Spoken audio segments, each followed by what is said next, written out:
58세, 퇴직 후 무료한 일상을 보내던 박재수.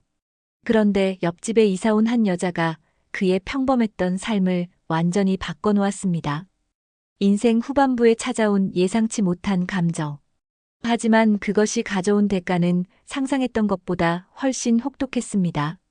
무료 버튼 구독과 좋아요 눌러주시면 오늘 하루 복된 하루가 되실 겁니다. 박재수는 아침 6시 반에 눈을 떴습니다. 30년 된 아파트의 낡은 알람 시계가 째깍째깍 소리를 내며 하루의 시작을 알렸죠. 58세, 작년 봄에 회사에서 명예퇴직을 한 후 이렇게 무료한 시간이 이어지고 있었습니다. 또 하루가 시작되는구나. 재수는 침대에서 몸을 일으키며 작은 한숨을 내쉬었습니다. 옆자리에서는 아내 명숙이 여전히 잠들어 있었죠. 결혼한 지 28년, 이제는 서로 말을 나누는 시간보다 침묵하는 시간이 더 길어졌습니다. 세면을 마치고 거실로 나온 재수는 창밖을 바라봤습니다. 아파트 단지 앞마당에서는 할머니들이 게이트볼을 치고 계셨고 아이들 몇 명이 자전거를 타며 뛰어다니고 있었습니다. 평범한 일상의 모습이었지만 재수에게는 왠지 남의 일처럼 느껴졌습니다. 아침은 뭘 먹지? 냉장고를 열어보니 김치와 계란, 그리고 어제 남은 반찬들이 있었습니다. 명숙이 일어나기 전까지는 혼자 간단히 해결하는 게 일상이 되어버렸죠. 토스트에 계란 후라이를 올려 먹으며 뉴스를 봤습니다. 정치, 경제, 사회 소식들이 흘러나왔지만 귀에 들어오지 않았습니다. 오전 9시가 되자 재수는 운동복으로 갈아입고 집을 나섰습니다.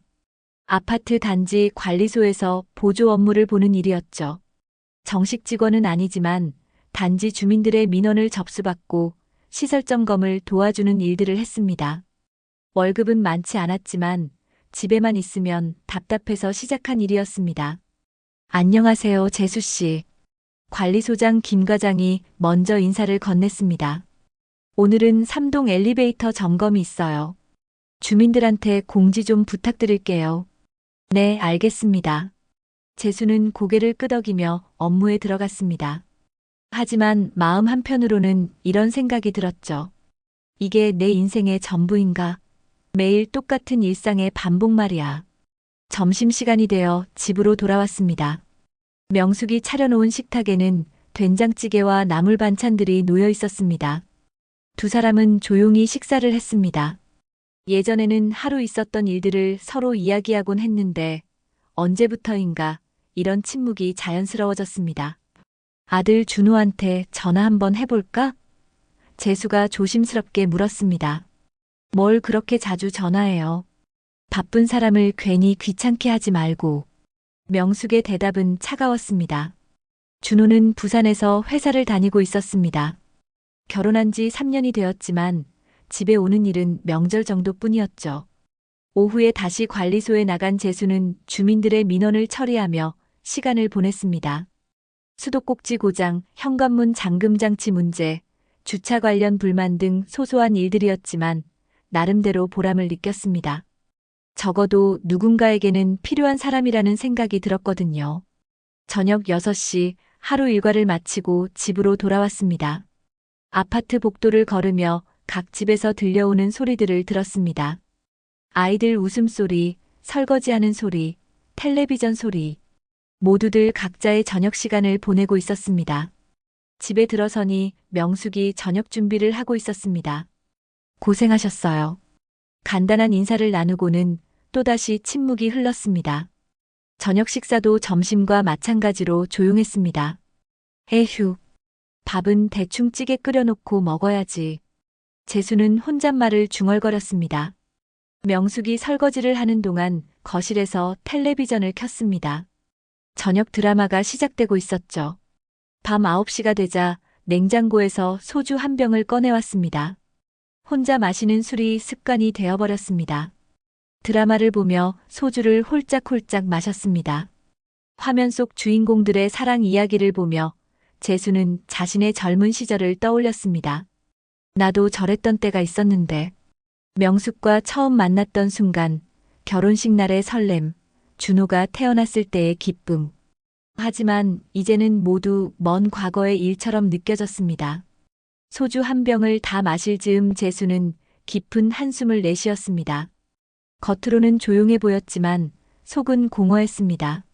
무언가 변화가 필요하다는 생각이 들었지만 뭘 어떻게 해야 할지 모르겠었습니다. 그저 내일도 똑같은 하루가 반복될 것이라는 생각뿐이었죠. 그렇게 무료한 일상이 이어진 지 일주일이 지났습니다. 재수는 여전히 똑같은 루틴을 반복하고 있었죠. 아침에 일어나서 관리소에 나가고 점심을 먹고 오후에 다시 일을 하고 저녁에는 소주 한 병과 함께 드라마를 보는 일상 말입니다. 그런데 어느 봄날 저녁이었습니다. 4월 중순 벚꽃이 흩날리기 시작하던 그날이었죠.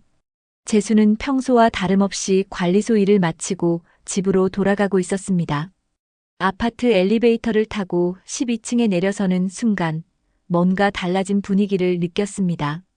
복도에 처음 보는 이삿짐들이 놓여 있었거든요. 박스들과 가구들이 1203호 바로 자신의 옆집 앞에 정리되어 있었습니다. 아, 드디어 새 세입자가 들어오는구나. 재수는 속으로 생각했습니다. 그 집은 석 달째 비어있던 곳이었거든요. 열쇠를 꺼내 자신의 집 문을 열려던 그 순간이었습니다.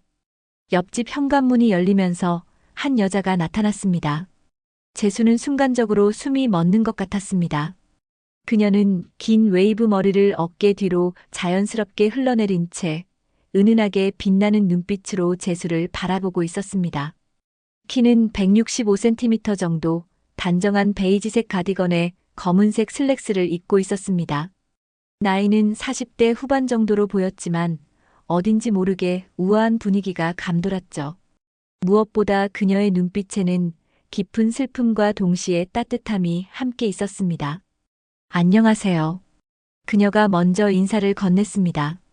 목소리는 부드럽고 차분했습니다. 옆집에 새로 이사 왔습니다.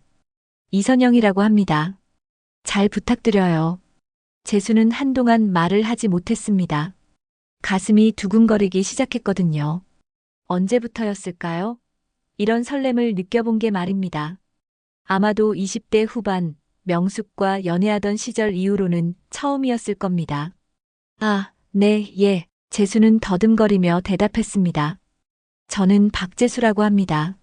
잘 오셨어요. 이 동네는 조용하고 살기 좋은 곳이에요. 선영은 미소를 지었습니다.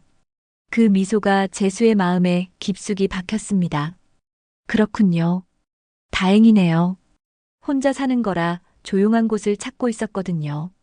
혼자 산다는 말에 재수의 가슴이 또 한 번 뛰었습니다.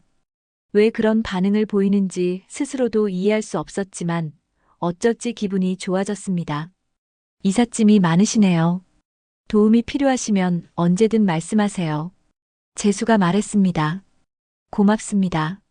하지만 이삿짐 센터 분들이 다 해주셔서 괜찮아요. 선영이 대답했습니다. 오히려 제가 소음이나 불편을 끼치지 않을까 걱정이에요. 아니에요, 전혀요. 저희 부부도 조용하게 지내는 편이라 서로 불편할 일은 없을 것 같아요. 부부라는 말을 할 때 재수는 왜 그렇게 말하는 자신이 이상했습니다. 마치 변명을 하는 것 같았거든요. 그럼 이제 들어가 보겠습니다. 인사 나누어서 반가웠어요. 선영이 고개를 살짝 숙이며 인사했습니다. 네, 저도 반가웠습니다. 편히 쉬세요. 각자의 집 문을 닫고 난 후에도 재수는 한동안 현관에 서 있었습니다. 심장이 아직도 빠르게 뛰고 있었거든요. 무슨 일인지 모르겠지만 오랜만에 느끼는 감정이었습니다. 거실로 들어가니 명숙이 저녁 준비를 하고 있었습니다. 옆집에 새 세입자 들어온 것 같던데요? 명숙이 물었습니다. 네, 그렇더라고요. 이선영이라는 분인데 혼자 사신다고 하더라고요. 아, 그래요? 조용히 지내면 좋겠네요. 저녁 식사를 하는 동안에도 재수의 머릿속에는 선영의 모습이 계속 떠올랐습니다. 그 우아한 미소, 은은한 눈빛, 부드러운 목소리. 모든 것이 오래된 기억 속에서 잊고 있던 무언가를 깨워놓은 것 같았습니다. 밤에 소주를 마시며 텔레비전을 보는데도 집중이 되지 않았습니다. 자꾸만 옆집 쪽으로 시선이 향했거든요. 벽 너머로 들려오는 작은 소음들, 아마도 선영이 짐을 정리하는 소리일 텐데 그것마저도 재수에게는 특별하게 느껴졌습니다. 내가 왜 이러는 거지? 재수는 자신에게 물었습니다. 58살의 늙은이가 이게 뭐 하는 짓인가? 하지만 마음속 깊은 곳에서는 오랜만에 느끼는 이 설렘이 싫지 않았습니다. 무료하고 공허했던 일상에 작은 변화의 바람이 불기 시작한 것 같았거든요. 그날 밤 재수는 평소보다 늦게 잠이 들었습니다. 그리고 꿈속에서도 선영의 미소를 보았습니다. 다음 날 아침 재수는 평소보다 일찍 일어났습니다. 혹시나 하는 마음에 옆집에서 나오는 소리에 귀를 기울여 보았지만 조용했습니다. 관리소에 출근하면서도 자꾸만 12층 복도를 돌아보게 되었죠. 그렇게 재수의 일상에는 작은 균열이 생기기 시작했습니다. 짧은 인사였지만 그의 가슴 속에는 오랜만에 불씨가 타올랐거든요. 선영과의 첫 만남 이후 재수의 하루는 완전히 달라졌습니다. 아침에 눈을 뜨면 가장 먼저 드는 생각이 혹시 옆집에서 나오는 소리가 들릴까 하는 것이었거든요. 세면을 하면서도 아침을 먹으면서도 자꾸만 귀를 기울이게 되었습니다. 관리소에 출근할 때도 마찬가지였습니다. 평소 같으면 엘리베이터를 기다리는 시간이 지루했는데 이제는 혹시라도 선영과 마주칠 수 있지 않을까 하는 기대감으로 가슴이 설렜습니다. 하지만 며칠 동안은 마주치지 못했습니다. 아마도 이사 정리를 하느라 바쁘거나 아니면 출근 시간이 다른 것 같았습니다. 그러던 중 일주일 후 저녁이었습니다. 재수가 관리소 일을 마치고 집으로 돌아오는데 엘리베이터 앞에서 선영을 만났습니다. 그녀는 검은색 원피스를 입고 있었는데 어딘가 다녀오는 길인 것 같았습니다. 안녕하세요. 선영이 먼저 인사를 건넸습니다. 이사 온 후 처음 뵙네요. 아, 네. 안녕하세요. 재수는 가슴이 다시 뛰기 시작했습니다. 이사 정리는 다 끝내셨어요? 네, 거의 다 했어요. 생각보다 짐이 많지 않아서 금방 정리됐어요. 선영이 미소를 지으며 대답했습니다. 엘리베이터가 도착했고 두 사람은 함께 12층으로 올라갔습니다. 짧은 시간이었지만 재수에게는 영원처럼 느껴졌습니다. 엘리베이터 안에서 나는 은은한 향수 냄새, 선영의 조용한 숨소리, 모든 것이 재수의 감각을 깨우고 있었습니다. 요즘 날씨가 참 좋네요. 재수가 어색함을 달래려고 말을 건넸습니다. 그러게요. 봄이 오니까 기분도 좋아지는 것 같아요. 선영이 대답했습니다. 그런데 이 동네는 정말 조용하네요. 밤에도 시끄럽지 않고. 네, 대부분 가족 단위로 사시는 분들이라 그래요. 아이들이 좀 뛰어다니긴 하지만 저녁에는 조용하죠. 12층에 도착해서 각자의 집 앞에 섰을 때 재수는 용기를 내어 물어봤습니다. 혹시 불편한 게 있으시면 언제든 말씀하세요. 제가 이 아파트에서 관리소 일도 도와드리고 있거든요. 아, 그러세요?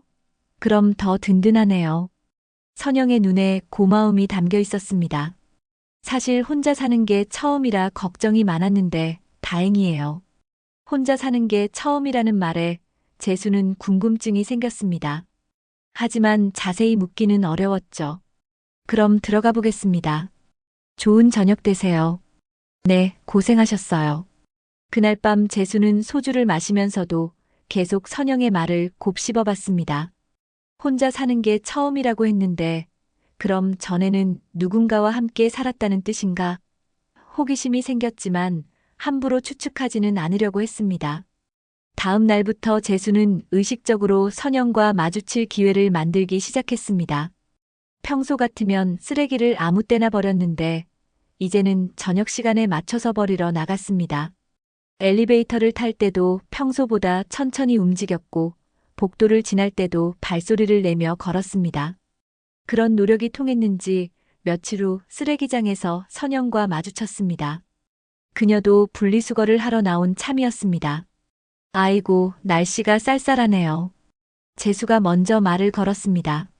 4월 말이었지만 저녁에는 바람이 차가웠거든요. 그러게요. 봄이라도 밤은 춥네요. 선영이 대답하며 카디건을 여미었습니다. 감기 조심하세요. 선영 씨도 조심하세요. 환절기에 몸살 걸리기 쉬우니까요. 그때 선영이 재수를 바라보며 말했습니다. 재수 씨는 정말 친절하세요. 이런 이웃이 있어서 다행이에요. 그 말 한마디에 재수의 마음은 또다시 요동쳤습니다. 오랫동안 잊고 있던 감정들이 다시 살아나는 것 같았거든요. 집으로 돌아가는 길에 재수는 자신도 모르게 콧노래를 흥얼거리고 있었습니다. 며칠 후에는 우편함에서 우편물을 가져가다가 마주쳤습니다. 선영이 택배를 받고 있었는데 무거워 보였습니다. 무거우시죠? 제가 들어드릴까요? 재수가 다가가서 물었습니다. 아니에요, 괜찮아요. 그렇게 무겁지 않아요. 선영이 사양했지만 재수는 이미 택배 상자를 받아들고 있었습니다. 어디까지 가시는데요? 제가 들어다 드릴게요. 정말 괜찮은데. 그럼 죄송하지만 집 앞까지만요. 엘리베이터에서 12층까지 올라가는 동안 두 사람은 자연스럽게 대화를 나눴습니다. 날씨 이야기, 동네 이야기, 소소한 일상 이야기들이었지만 재수에게는 소중한 시간이었습니다. 정말 고맙습니다. 덕분에 편했어요. 선영이 집 앞에서 택배를 받으며 말했습니다. 천만에요. 이런 거라도 도와드려야죠. 재수가 대답했습니다. 그날 밤 재수는 오랜만에 거울을 들여다봤습니다. 58세의 자신의 모습이 어떻게 보일까 궁금했거든요. 너무 늙어 보이나? 머리는 괜찮나? 젊었을 때는 신경 쓰지 않았던 외모에 관심이 생기기 시작했습니다. 다음 날 아침에는 평소보다 꼼꼼히 면도를 했습니다. 그리고 옷장에서 가장 괜찮아 보이는 옷을 골라 입었습니다. 명숙이 왜 그렇게 꾸미고 나가요? 라고 물었을 때는 그냥 기분 전환 삼아서라고 대답했습니다. 재수는 자신의 변화를 스스로도 놀라워했습니다.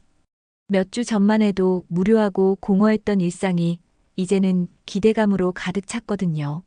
매일 아침 일어나는 것이 즐거웠고 집에 돌아오는 시간이 기다려졌습니다. 하지만 동시에 마음 한편으로는 불안함도 있었습니다. 이런 감정을 가져도 되는 걸까? 나는 결혼한 남자인데.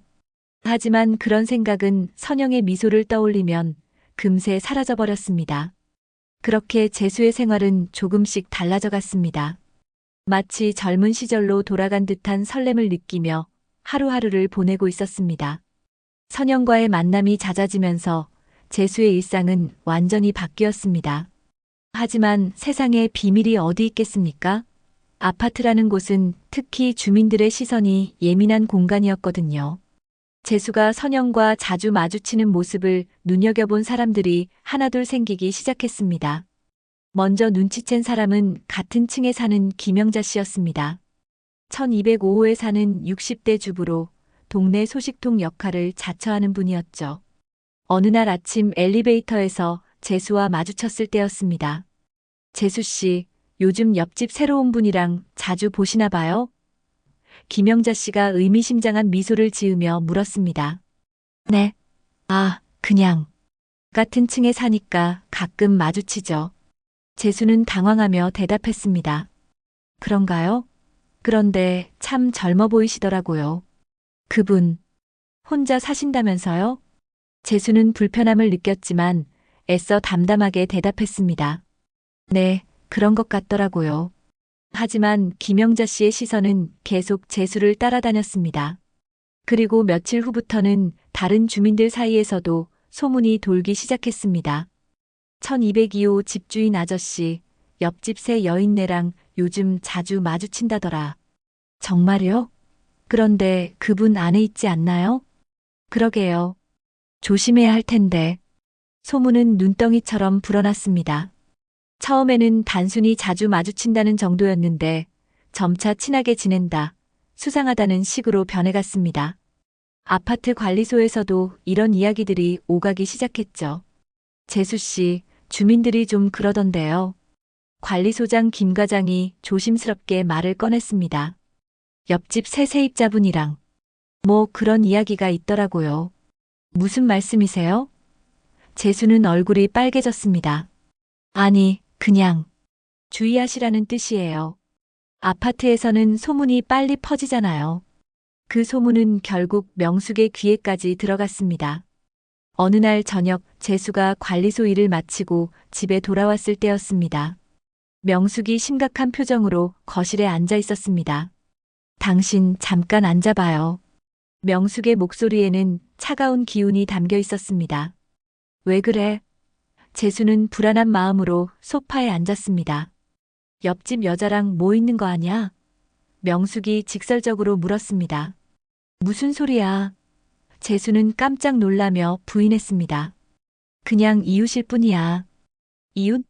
이웃이 그렇게 자주 마주치나? 김영자 씨가 그러는데 당신 요즘 그 여자 때문에 단장질하고 다닌다던데?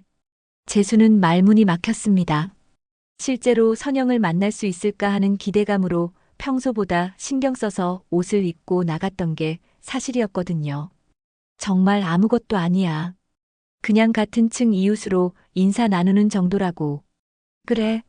그럼 앞으로는 그 여자랑 말도 하지 마. 명숙의 목소리는 단호했습니다. 28년을 살아온 우리 집안에 이상한 소문 나는 거 원치 않아. 그날 밤 재수는 잠을 이룰 수 없었습니다. 명숙의 말이 계속 머릿속을 맴돌았거든요. 정말 아무것도 아닌 걸까? 나는 선영을 단순한 이웃으로만 생각하고 있는 걸까? 솔직히 말하자면 그렇지 않았습니다. 재수는 선영에게 특별한 감정을 느끼고 있었습니다. 오랫동안 잊고 있던 설렘, 기대감, 그리움 같은 감정들 말이에요. 하지만 그것이 잘못된 일이라는 것도 알고 있었습니다. 며칠 후 재수는 선영과 또 마주쳤습니다. 우편함 앞에서였는데 선영이 먼저 인사를 건넸습니다. 안녕하세요, 재수 씨. 아, 네, 안녕하세요. 재수의 대답은 어색했습니다. 선영은 재수의 변화를 금세 눈치챘습니다. 무슨 일 있으세요? 표정이 안 좋아 보이시는데. 아니에요, 그냥. 요즘 좀 피곤해서요. 하지만 선영은 다른 이유를 짐작하고 있는 것 같았습니다. 혹시 저 때문에 불편하신 건 아니에요? 재수는 대답하지 못했습니다. 선영의 눈에는 미안함과 슬픔이 함께 담겨 있었거든요. 제가 너무 자주 말을 걸었나요? 사실 저도 이 동네가 낯설어서 재수 씨가 친절하게 해주시니까 의지가 되었거든요. 아니에요. 그런 게 아니라. 재수는 선영에게 진실을 말하고 싶었지만 말이 나오지 않았습니다. 그때 선영이 작은 목소리로 말했습니다. 저 사실 이혼했어요. 작년에 시댁에서 계속 무시당하고 살다가 결국 견디지 못하고 나왔어요. 재수의 가슴이 철렁했습니다. 선영의 슬픈 사연을 들으니 더욱 그녀에게 끌리는 자신을 발견했거든요. 혼자 살기가 쉽지 않으시겠어요. 그래서 재수 씨가 더 고마웠어요. 오랜만에 따뜻하게 대해주는 사람을 만나서. 선영의 눈가에 눈물이 맺혔습니다. 재수는 선영을 위로해주고 싶었지만 그럴 수 없는 자신의 처지가 답답했습니다. 명숙과의 약속, 주민들의 시선, 모든 것이 그를 옥죄고 있었거든요. 선영 씨, 괜찮아요. 알고 있어요. 선영이 고개를 저으며 말했습니다. 재수 씨는 결혼하신 분이시잖아요. 제가 너무 의지했나 봐요. 앞으로 조심할게요. 그 말을 듣는 순간 재수의 마음은 더욱 복잡해졌습니다. 선영을 보호해주고 싶은 마음과 아내에 대한 의무감 사이에서 갈등하고 있었거든요. 집으로 돌아간 재수는 소주를 평소보다 많이 마셨습니다. 명숙은 그런 재수를 예의주시했습니다. 부부 사이의 냉랭한 기운은 점점 더 짙어져 갔고 재수는 어느 쪽도 선택하지 못한 채 괴로워하고 있었습니다. 한편 선영 역시 혼자 지내며 재수에 대한 감정을 정리하려 노력했습니다. 하지만 시댁의 무관심과 이혼의 상처 속에서 홀로 버티고 있던 그녀에게 재수의 따뜻한 눈빛은 잠시 기댈 수 있는 언덕처럼 느껴졌습니다. 선영과의 대화 이후 며칠간 재수는 더욱 조심스럽게 행동했습니다. 명숙의 시선도 신경 쓰였고 주민들의 수군거림도 부담스러웠거든요. 하지만 마음속 깊은 곳에서는 선영에 대한 생각을 떨쳐낼 수 없었습니다. 그런데 어느 날 저녁 예상치 못한 일이 벌어졌습니다. 재수가 관리소에서 늦게 일을 마치고 엘리베이터를 기다리고 있는데 선영이 1층 로비로 내려왔습니다. 평소와 달리 표정이 어두워 보였습니다. 선영 씨, 괜찮으세요? 재수가 걱정스럽게 물었습니다. 아, 네, 그냥 좀 답답해서 바람 쐬러 나왔어요. 선영의 목소리에는 슬픔이 배어 있었습니다. 무슨 일 있으세요? 선영은 잠시 망설이다가 말했습니다. 오늘 전 남편한테 연락이 왔어요. 위자료 문제로. 또 시비를 걸더라고요. 재수의 가슴이 아팠습니다. 많이 힘드시겠어요. 이혼하고 나서도 계속 괴롭히니까. 정말 지쳐요. 선영의 눈에서 눈물이 흘러내렸습니다. 재수는 더 이상 참을 수 없었습니다. 주변을 둘러보니 로비에는 아무도 없었습니다. 재수는 조심스럽게 선영의 어깨에 손을 얹었습니다. 울지 마세요. 다 지나갈 거예요. 선영은 재수의 따뜻한 손길에 더욱 눈물을 흘렸습니다. 고마워요, 재수 씨. 정말 고마워요. 이렇게 위로해주는 사람이 있다는 게. 그 순간 두 사람 사이에는 묘한 분위기가 흘렀습니다. 재수도 모르게 선영의 뺨에 묻은 눈물을 닦아주었고 선영은 그런 재수를 바라보며 미소를 지었습니다. 집에 올라가서 차라도 한 잔 드릴까요? 선영이 조심스럽게 제안했습니다. 재수는 망설였습니다. 하지만 선영의 슬픈 표정을 보니 거절할 수 없었습니다.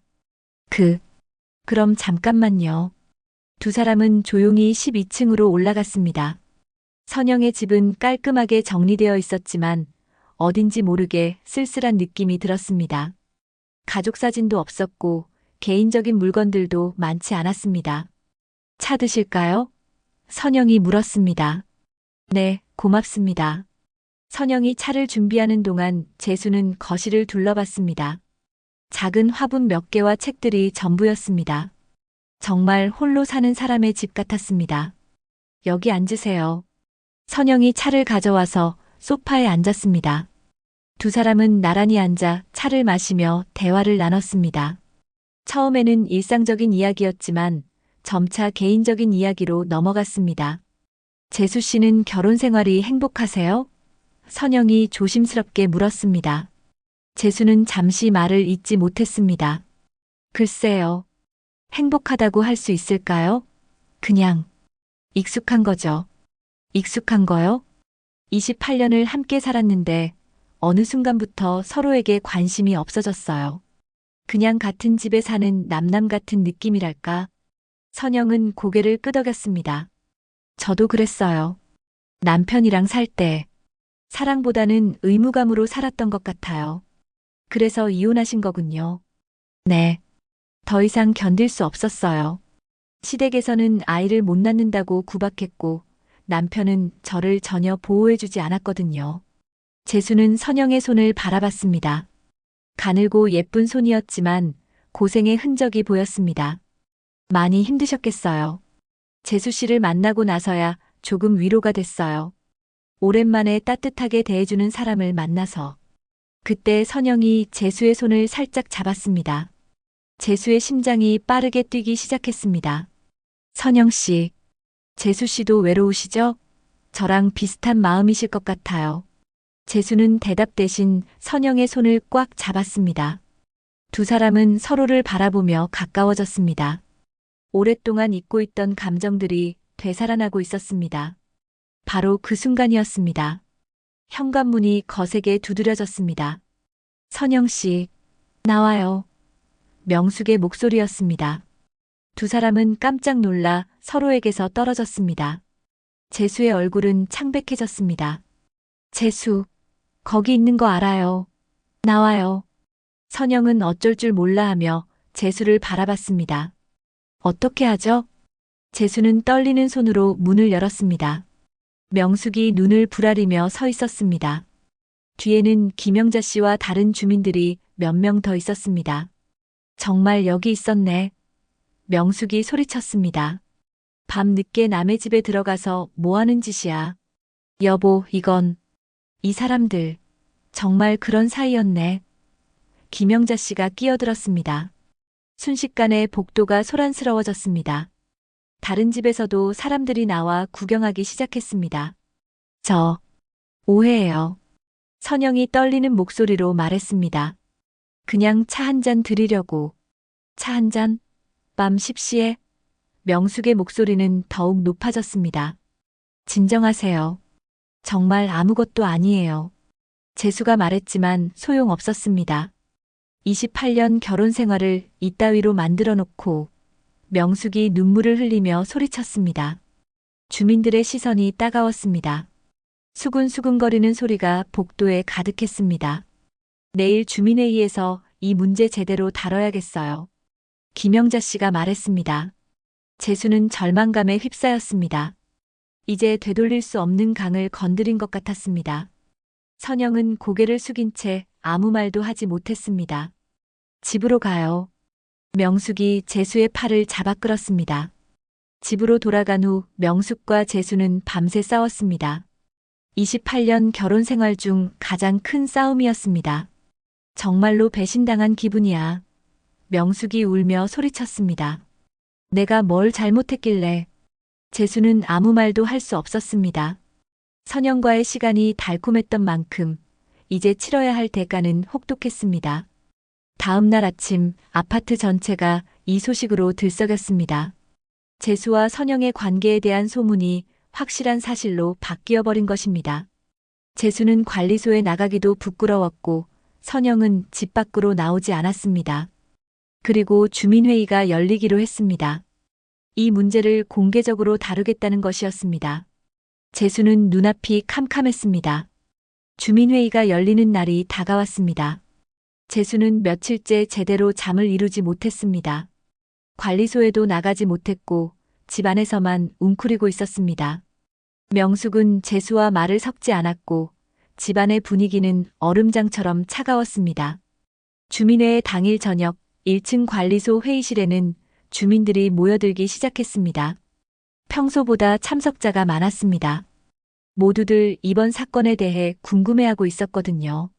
재수는 떨리는 마음으로 회의실에 들어갔습니다. 주민들의 시선이 모두 자신에게 집중되는 것을 느꼈습니다. 수군거리는 소리가 여기저기서 들려왔습니다. 드디어 왔네. 부끄럽지도 않나 봐. 저런 일이 우리 아파트에서. 명숙은 재수와 떨어진 곳에 앉았습니다. 얼굴이 말이 아니었습니다. 밤새 울었는지 눈이 퉁퉁 부어 있었습니다. 김영자 씨가 회의를 주도했습니다. 오늘 이 자리를 마련한 이유를 다들 아실 겁니다. 우리 아파트의 질서와 도덕성에 문제가 생겼습니다. 재수는 고개를 들 수가 없었습니다. 박재수 씨, 뭐 할 말 있으면 해보세요. 김영자 씨가 재수를 지목했습니다. 재수는 떨리는 목소리로 말했습니다. 정말 오해입니다. 그냥 이웃으로서. 오해? 다른 주민이 끼어들었습니다. 밤 10시에 남의 집에 들어가 있는 게 오해라고요? 그때 회의실 문이 열리며 선영이 들어왔습니다. 모든 사람들의 시선이 그녀에게 집중되었습니다. 선영의 얼굴은 창백했지만 의연한 표정을 유지하고 있었습니다. 죄송합니다. 늦었네요. 선영이 조용히 말했습니다. 이선영 씨도 왔네요. 좋습니다. 둘 다 있으니 확실히 정리합시다. 김영자 씨가 말했습니다. 선영이 입을 열었습니다. 모든 게 제 잘못입니다. 재수가 깜짝 놀라 선영을 바라봤습니다. 재수 씨는 정말 아무 잘못 없어요. 제가 혼자 사는 게 외롭고 힘들어서 재수 씨에게 의지했던 거예요. 재수 씨는 그냥 어려워하는 이웃을 도와준 것뿐입니다. 그래도 선을 넘은 건 사실 아닙니까? 다른 주민이 날카롭게 물었습니다. 선영은 잠시 말을 잇지 못했습니다. 그리고는 고개를 숙이며 말했습니다. 죄송합니다. 제가 감정을 제대로 조절하지 못했습니다. 그 순간 명숙이 벌떡 일어섰습니다. 이 사람, 옆집 여자랑 붙어 다니는 거 다 알아요. 명숙의 목소리는 분노로 떨리고 있었습니다. 28년을 같이 살아온 아내를 이렇게 무시하고 명숙이 울음을 터뜨렸습니다. 순식간에 회의장은 웅성거림으로 가득 찼습니다. 재수는 명숙의 모습을 보며 가슴이 찢어지는 것 같았습니다. 그런 거 아닙니다. 선영이 얼굴이 하얗게 질리며 고개를 숙였습니다. 정말 오해예요. 하지만 주민들의 시선은 이미 싸늘했습니다.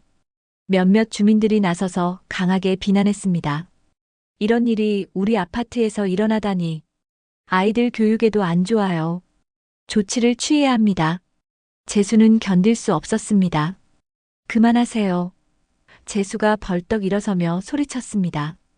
다 제 잘못입니다. 선영 씨는 아무 잘못 없어요. 회의실이 조용해졌습니다. 재수는 눈물을 흘리며 말을 이어갔습니다. 제가 외롭고 무료해서 그만 마음이 흔들린 겁니다. 선영 씨는 정말 힘든 상황에 있는 사람이었는데 제가 그걸 이용한 거예요. 선영이 놀란 듯 재수를 바라봤습니다. 아내한테 미안하고 선영 씨한테도 미안합니다. 모든 책임은 저에게 있어요. 명숙이 더욱 큰 소리로 울었습니다. 28년 결혼 생활 중 가장 절망스러운 순간이었습니다. 회의가 끝나고 사람들이 하나둘 나가기 시작했습니다. 재수는 한참 동안 그 자리에 앉아 있었습니다. 눈앞이 무너지는 듯한 절망을 느꼈습니다. 선영이 조용히 다가와서 말했습니다. 재수 씨, 선영 씨, 미안해요. 정말 미안해요. 재수는 고개를 들지 못했습니다. 아니에요. 저도 알고 있었어요. 이런 일이 일어날 거라는 걸. 선영의 목소리에도 슬픔이 배어 있었습니다. 제가 너무 이기적이었어요.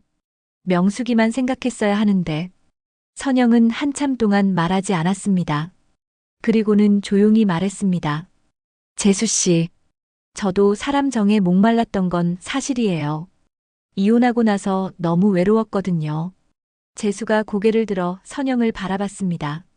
하지만 이건 옳지 않아요. 재수 씨에게는 아내가 계시잖아요. 28년이나 함께 하신 분이. 재수는 무너진 듯 의자에 기대어 눈물을 삼켰습니다. 내가 너무 바보였어. 외로웠다고 변명해봤자 아무 소용없지. 저 때문에 재수 씨 가정이 흔들리는 건 원치 않아요. 선영이 말했습니다. 그날 밤 재수는 집으로 돌아가지 못했습니다. 관리소 의자에서 밤을 새웠습니다. 머릿속에는 온갖 생각들이 맴돌았습니다. 내가 정말 원했던 게 뭐였을까? 선영과의 사랑? 아니면 그냥 일상의 권태에서 벗어나고 싶었던 걸까? 자신을 돌아보니 부끄러웠습니다. 선영에 대한 감정이 진짜 사랑이었는지 아니면 단순한 외로움의 발산이었는지 확실하지 않았습니다. 다음 날 아침 재수는 거울을 보며 자신에게 물었습니다. 정말 이게 내가 원하던 삶인가? 58살의 자신이 초라해 보였습니다. 선영과의 시간이 달콤했던 것은 사실이지만 그것이 28년간 함께해온 아내를 배신할 이유가 될 수는 없었습니다. 재수는 그제야 깨달았습니다. 자신이 진정 지켜야 할 것이 무엇인지를 말이에요. 새로운 설렘이 아니라 오랜 세월 함께해온 사람과의 신뢰였습니다. 하지만 이미 너무 많은 것이 깨져버린 후였습니다. 명숙의 상처, 선영의 아픔, 그리고 자신의 후회. 모든 것을 어떻게 수습해야 할지 막막했습니다. 관리소에서 밤을 보낸 재수는 새벽 5시에 눈을 떴습니다. 목이 뻣뻣했고 온몸이 쑤셨지만 무엇보다 마음이 무거웠습니다. 이제 더 이상 피할 수 없다는 것을 알았거든요. 명숙과 제대로 마주해야 할 때가 온 것입니다. 세수를 간단히 하고 집으로 향했습니다. 엘리베이터를 타고 12층으로 올라가는 동안 가슴이 두근거렸습니다. 28년 결혼 생활 중 이렇게 두려웠던 적이 있었나 싶었습니다. 조심스럽게 현관문을 열고 들어갔습니다. 거실에서는 텔레비전 소리가 나고 있었지만 명숙의 모습은 보이지 않았습니다. 침실 쪽을 보니 문이 닫혀 있었습니다. 여보. 재수가 조심스럽게 불렀습니다. 대답이 없었습니다. 재수는 침실 문을 살짝 노크했습니다. 여보, 나야. 들어가도 될까? 들어오세요. 명숙의 목소리가 들렸습니다. 평소와 달리 차갑고 쌀쌀맞았습니다. 재수가 문을 열고 들어가니 명숙이 침대에 앉아 있었습니다. 눈이 많이 부어 있었고 얼굴이 말이 아니었습니다. 밤새 울었다는 것을 한눈에 알 수 있었습니다. 어디서 주무셨어요? 명숙이 차가운 목소리로 물었습니다. 관리소에서. 미안해. 미안하다고요? 명숙의 목소리가 높아졌습니다. 28년을 함께 살아온 아내를 두고 딴 여자한테 마음을 줬으면서 재수는 아무 말도 할 수 없었습니다. 어젯밤에 혼자 생각해봤어요. 언제부터 우리가 이렇게 됐나 하고. 명숙이 계속 말했습니다. 당신이 퇴직하고 나서부터였나? 아니면 준호가 집을 떠나고 나서부터였나? 재수는 침대 끝에 조심스럽게 앉았습니다. 당신도 외로웠을 거예요. 나도 알아요. 명숙의 목소리에 눈물이 섞였습니다. 하지만 그렇다고 해서 딴 여자한테. 여보, 정말 미안해. 재수가 간신히 입을 열었습니다. 변명할 생각도 없어. 다 내 잘못이야. 잘못을 아시는군요. 명숙이 비웃듯 말했습니다. 재수는 깊은 숨을 쉬고 말했습니다. 여보, 솔직히 말할게. 선영 씨를 만나면서 오랫동안 잊고 있던 감정을 느꼈어. 명숙의 얼굴이 일그러졌습니다. 하지만 그게 잘못된 거였어. 내가 찾아야 할 건 새로운 사람이 아니었어. 재수가 명숙을 바라보며 말했습니다. 28년을 함께해온 당신과의 관계를 다시 돌아봤어야 하는 거였지. 지금 와서 그런 말을. 아니야, 진심이야. 재수가 명숙의 손을 잡으려 했지만 명숙은 손을 뿌리쳤습니다. 당신이 그 여자를 보는 눈빛 봤어요. 나한테는 한 번도 그렇게 본 적 없으면서. 재수의 가슴이 아팠습니다. 명숙의 말이 맞았거든요. 미안해, 여보. 정말 미안해. 재수는 고개를 숙였습니다. 내가 당신을 소홀히 했어. 언제부터인가 우리가 서로에게 무관심해졌지. 그렇다고 해서 바람을 피워도 된다는 뜻은 아니잖아요. 재수는 더 이상 할 말이 없었습니다. 명숙의 분노와 상처가 얼마나 깊은지 알 수 있었습니다. 한참의 침묵이 흘렀습니다. 명숙이 먼저 입을 열었습니다. 이혼해요. 재수는 깜짝 놀라 명숙을 바라봤습니다. 여보, 더 이상 같이 살 수 없어요. 믿음이 깨졌어요. 명숙이 눈물을 흘리며 말했습니다. 여보, 제발. 한 번만 용서해줘. 용서요? 온 동네 사람들 앞에서 창피를 당했는데 명숙의 목소리는 절망으로 가득했습니다. 재수는 무릎을 꿇고 명숙 앞에 앉았습니다. 여보, 정말 미안해. 외로웠다고 변명해봤자 아무 소용없지. 내 곁에는 늘 당신이 있었는데 내가 바보였어. 지금 와서. 아니야, 진짜야. 재수의 목소리에도 눈물이 섞였습니다. 어젯밤에 생각해봤어. 내가 정말 원하는 게 뭔지. 선영 씨와의 설렘이 아니라 당신과 함께 쌓아온 이 모든 시간들이 소중한 거였어. 명숙은 고개를 돌렸습니다. 28년. 우리가 함께 웃고 울었던 시간들, 준우를 키우면서 힘들었던 시간들, 모든 게 소중한 추억이야. 그런데 내가 그걸 다 무시하고 이제 와서 그런 말 해봤자. 명숙이 중얼거렸습니다. 여보, 나한테 마지막 기회를 줘. 재수가 간절히 말했습니다. 다시는 이런 일 없을 거야. 진짜로. 어떻게 믿어요? 재수는 한참 동안 생각했습니다. 그리고는 확신에 찬 목소리로 말했습니다. 선영 씨한테 가서 확실히 정리하겠어. 그리고 관리소 일도 그만둘게. 주민들한테 사과하고. 명숙이 재수를 바라봤습니다. 그리고 우리 둘만의 시간을 만들자. 여행도 가고 같이 뭘 하면서 지내자. 28년 동안 서로에게 소홀했던 만큼 명숙은 한참 동안 눈을 감고 있었습니다. 오랜 고민 끝에 입을 열었습니다. 다시 이런 일 생기면 용서 못해요. 재수의 가슴에 희망이 생겼습니다. 하지만 명숙이 계속 말했습니다. 당신이 진심으로 돌아온다면 나도 잡아줄게요. 재수는 명숙의 손을 조심스럽게 잡았습니다. 이번에는 명숙이 손을 뿌리치지 않았습니다. 고마워, 여보. 정말 고마워. 재수가 울먹이며 말했습니다. 쉽지 않을 거예요. 상처받은 마음을 치유하는데 시간이 걸릴 거야. 기다릴게. 얼마든지 기다릴게. 재수는 마음속으로 다짐했습니다. 이제 진짜 지켜야 할 건 옆집 여인이 아니라 내 아내구나. 28년을 함께해온 이 사람을 다시 사랑하는 법을 배워야겠어. 그날 오후 재수는 선영을 만나러 갔습니다. 모든 것을 정리해야 했습니다. 더 이상 미룰 수는 없었거든요.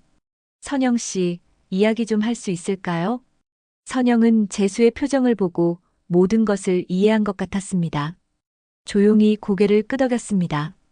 선영과의 마지막 대화는 아파트 1층 로비의 작은 벤치에서 이루어졌습니다. 두 사람은 나란히 앉아 있었지만 며칠 전과는 완전히 다른 분위기였습니다. 더 이상 설렘이나 두근거림은 없었습니다. 대신 서로에 대한 미안함과 이해가 자리하고 있었습니다. 선영 씨, 재수가 조심스럽게 입을 열었습니다. 정말 죄송해요. 아니에요, 재수 씨.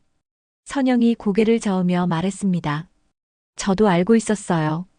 이런 날이 올 거라는 걸. 제가 너무 이기적이었어요. 선영 씨에게도 아내에게도. 선영은 잠시 하늘을 바라보았습니다. 4월의 하늘은 맑았지만 어딘지 쓸쓸해 보였습니다. 재수 씨, 솔직히 말할게요. 선영이 재수를 바라보며 말했습니다. 저도 재수 씨에게 특별한 감정이 있었어요. 재수의 가슴이 다시 한번 뛰었습니다. 이혼하고 나서 너무 외로웠거든요. 혼자 살아가는 게 이렇게 힘든 줄 몰랐어요. 선영의 목소리에 슬픔이 배어 있었습니다. 그런데 재수 씨가 따뜻하게 대해주시니까 의지하고 싶었어요. 선영 씨. 하지만 이건 옳지 않죠. 재수 씨에게는 28년을 함께하신 아내분이 계시잖아요. 재수는 고개를 끄덕였습니다. 네. 제가 그걸 잊고 있었어요. 저 때문에 재수 씨 가정에 상처가 생긴 게 너무 죄송해요. 아니에요. 다 제 잘못이에요. 재수가 단호하게 말했습니다. 선영 씨는 힘든 상황에 있었을 뿐이고 제가 그걸 제대로 헤아리지 못했어요. 두 사람은 한참 동안 말없이 앉아 있었습니다. 로비를 지나다니는 주민들의 시선이 따갑게 느껴졌지만 더 이상 신경 쓰지 않았습니다. 선영 씨는 어떻게 하실 거예요? 재수가 물었습니다. 이사를 갈 생각이에요. 선영이 담담하게 대답했습니다. 이사를요? 네. 여기 있으면 재수 씨도 불편하실 것 같고 저도 매일 마주치면서 살기는 힘들 것 같아요. 재수는 마음이 복잡했습니다. 한편으로는 안도감이 들었지만 다른 한편으로는 아쉬움도 있었습니다. 좋은 곳으로 가시길 바라요. 그리고 좋은 사람 만나세요. 고마워요. 선영이 미소를 지었습니다. 처음 만났을 때의 그 따뜻한 미소였습니다. 재수 씨도 아내분과 행복하세요. 28년을 함께 하신 분이니까 분명히 다시 좋아질 거예요. 며칠 후 선영의 이사가 시작되었습니다. 재수는 창문 너머로 이삿짐 차가 오는 것을 보았지만 나가서 도와주지는 않았습니다. 그것이 서로를 위한 일이라는 것을 알았거든요. 이사가 끝나갈 무렵 선영이 재수의 집 문을 조용히 두드렸습니다. 재수가 문을 열자 선영이 서 있었습니다. 건강하세요, 재수 씨. 선영이 마지막 인사를 건넸습니다. 선영 씨도 꼭 행복하세요. 아내분께도 안부 전해주세요.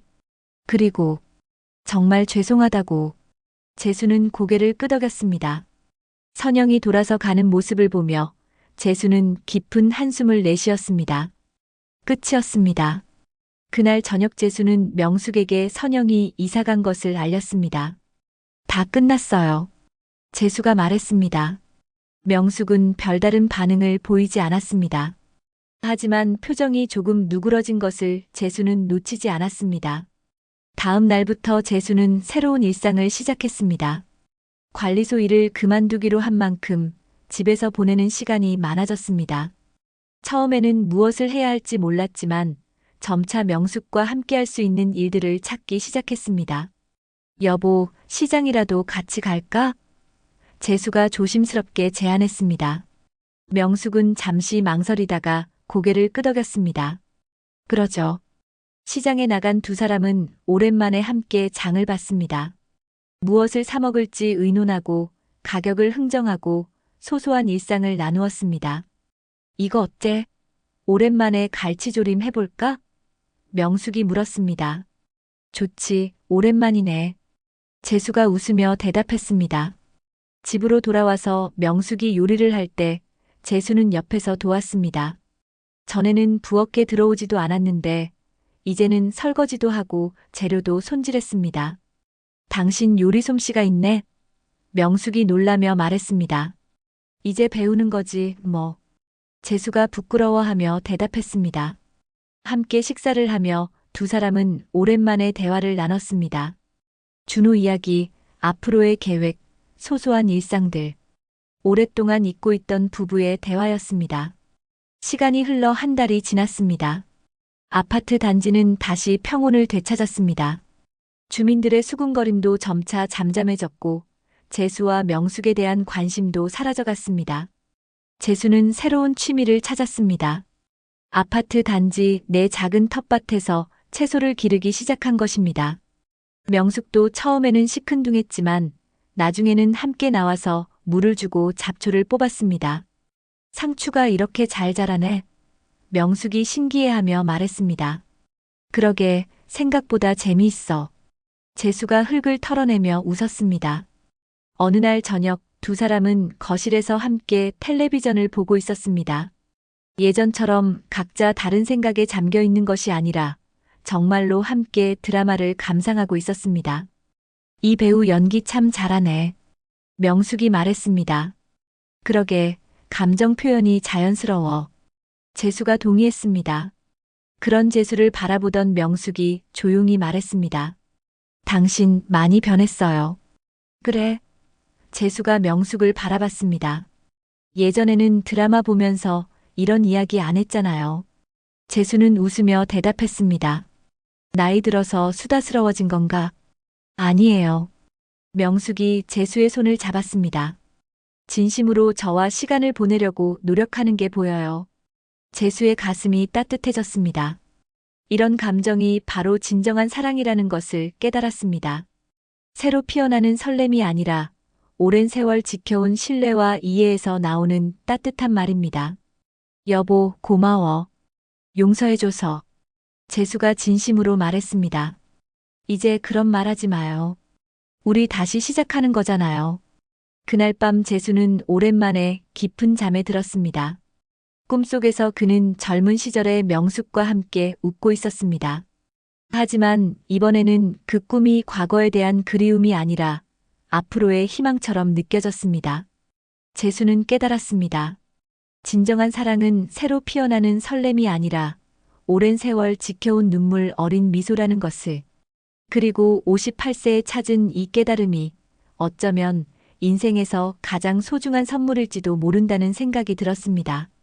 58세 박재수의 일탈과 깨달음을 통해 진정한 사랑의 의미를 보여줍니다.